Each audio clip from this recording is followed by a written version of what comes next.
We live in a world that often celebrates physical beauty and material success. And while those things do hold a lot of value, as we have discussed in a lot of previous videos, they often also overshadow something that's a lot more important and crucial to our quality of life. And that is our intelligence and our mindset. Intelligence is our ability to acquire and apply knowledge and skills. It shapes how we navigate challenges, how we build relationships, and how we create a meaningful life. Now, the habits that I'm talking about in this video, if you are not practicing them, that does not mean that you're not intelligent. That is not what this video is about. It just means that you have not had those experiences or that awareness yet. I am still trying to build so many of those habits myself. These habits are just to get us on the right path, to help us cultivate not just a sharp mind, but also to develop a resilient, a more intentional approach to life. These habits don't just transform how the world sees you, but it changes how you see yourself and how you see the world. So make sure you watch till the end, because we bring you videos like this to level up in every area of your life every single week.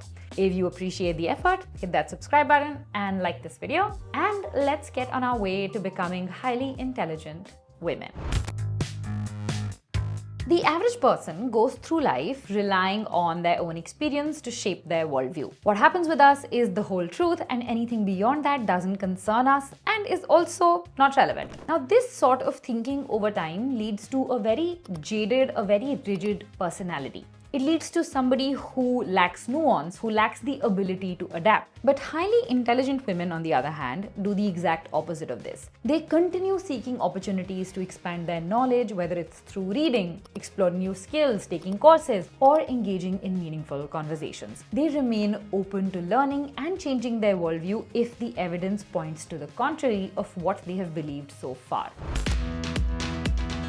I promise you, I'm not just trying to seek in mindfulness into every video I make, but what I found out while researching for this video is that mindfulness is a very, very powerful technique from a neurological point of view. It strengthens the prefrontal cortex, which is the brain's center for decision making and focus. And at the same time, mindfulness reduces activity in the amygdala, which is the region of your brain that is responsible for stress and emotional reactivity. Over time, mindfulness practices also increase your gray matter density in regions that are associated with learning, with memory, and with self-awareness. In short, practicing mindfulness is making your brain more intelligent. And when you speak to or interact with highly intelligent women, you will notice this in their demeanor. I remember I met this designer, Anita Dongre, a few years back for a magazine photo shoot, and she was the epitome of a mindful woman. She was very intentional with whatever she was doing, very present in the work that was happening, and that reflected in how she carried herself, how she interacted, how she just presented herself to the world. So maybe taking a few minutes out every single day to meditate, to journal, to practice mindful breathing is actually a great idea and a very actionable way to improve your intelligence. Now, this is one habit that I still struggle with the most. Saying no, especially to people that I respect or people that I care about, it comes with so much resistance. A lot of the times it just feels easier to say yes and then go along with whatever somebody else wants. But you cannot be everything everywhere all at once. I often remind myself of this quote by Ariana Huffington of the Huffington Post. Sometimes saying no is the most selfless thing you can do because it allows you to show up fully for what matters most. Highly intelligent women recognize this. They recognize that their time and energy is limited. Those are limited resources. And that is why you will often find them prioritizing tasks and relationships that contribute to their growth and their well-being, and they intentionally say yes to things that align with their values. They go ahead and say no to tasks, to people, to commitments that do not align with their goals or their values without feeling the need to apologize or explain excessively. It's the second part that I'm having trouble with at the moment. But the good thing is that the more you say no, the more intentional you become with where you are spending your energy, the easier it gets. The more you practice it, the more it strengthens those neural pathways. One telltale sign of highly intelligent women is their ability to act intentionally rather than react impulsively. And that comes from having high emotional intelligence. It involves understanding and managing their own emotions while empathizing with others. I remember that I used to have a math teacher in school. She was my favorite teacher. And I would definitely put her in this category. She was super calm. I don't ever remember her losing her temper. And yet, she was the one in class that all the kids, even the rowdy ones, listen to. Highly intelligent women, I found, are in touch with their feelings and the feelings of others. That allows them to communicate aptly as per the situation. And all of these are definitely skills that can be built, especially by understanding more about human behavior and human psychology. And by holding space and grace for mistakes. The more room you leave for mistakes, the more empathetic you become. And that increases your emotional intelligence. Now, there are two types of people in the world. Those who act first and think later, and those who think first and act later. Highly intelligent women fall in this second category. They seek clarity before making decisions, they question assumptions, they weigh the pros and cons, and they consider long-term consequences before they take any action. They think critically, not just about their own actions, but also about the world around them.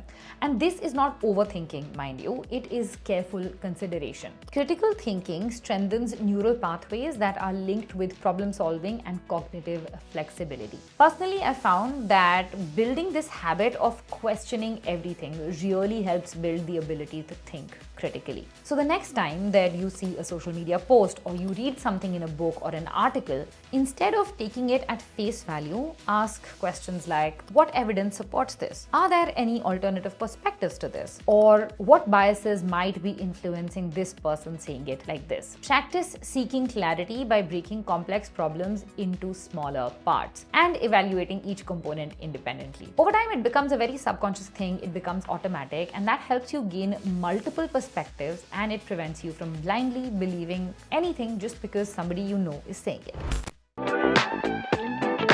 We all want to belong. That is one of the core human emotions. But often, in our attempt to relate, to belong with others, we forego our individuality. Often, the need to relate and to belong is so strong that we are embarrassed by our uniqueness or our differences. But highly intelligent women, on the other hand, do not do that. They actually lean into what makes them different, whether it's their personality, whether it's their talents, whether it's their passions. Whenever I talk about uniqueness, Priyanka Chopra always comes to mind. She continues to champion diversity, to defy stereotypes. In fact, most intelligent women that you will witness out there do reject societal pressures to conform, and instead they celebrate their individuality as their greatest strength.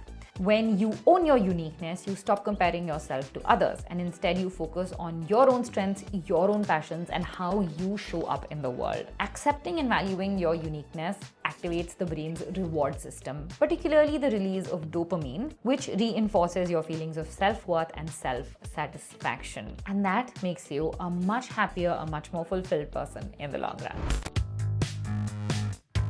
I am yet to see a successful woman, an intelligent woman who is not disciplined. But for the longest time, I used to feel that discipline is this hard, rigid thing that is very cutthroat, and unless you're like that, you can't succeed. What I've come to find is that discipline is the highest form of self-love. And when you approach it like that, it enables you to stay committed to your growth, to your goals, despite distractions or challenges. Consistency becomes easy. So in highly intelligent women, I have seen that their discipline is aligned with their natural rhythm. It doesn't just go against their body and their mind. Everything works in tandem. And I think a strong sense of self-respect is at the root of this. They respect themselves so much that they won't compromise on what is best for them.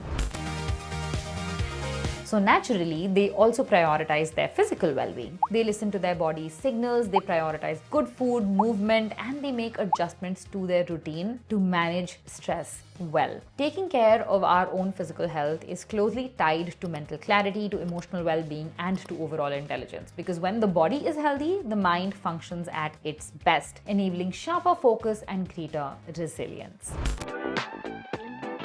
Now, one thing that does not get spoken about enough in regards to intelligence is intuition. It is usually considered like this woo-woo thing, But intuition is actually just our brain's ability to draw on past experiences and subconscious information to make quick, accurate decisions. It reflects a deep understanding of patterns and emotions that are not always immediately evident to the other person. So intuition, when you talk about it neurologically, stems from this combination of the brain's limbic system, which handles the emotions, and the prefrontal cortex, which is the center for decision making. Studies show that intuitive decisions are a result of brain processing information rapidly on a subconscious level. So highly intelligent women trust their gut feeling and they balance them with logic and analysis. And this is something that gets better with practice, plus with mindfulness techniques that we talked about earlier. So reflecting on past decisions, journaling your thoughts, paying attention to emotional cues, all of this, when you do it consistently over time, strengthens your intuition as women. So next time you have to take a major decision or you've already taken one, take time out to pause and assess how it feels alongside just the factual data. This helps you create a balance between instinct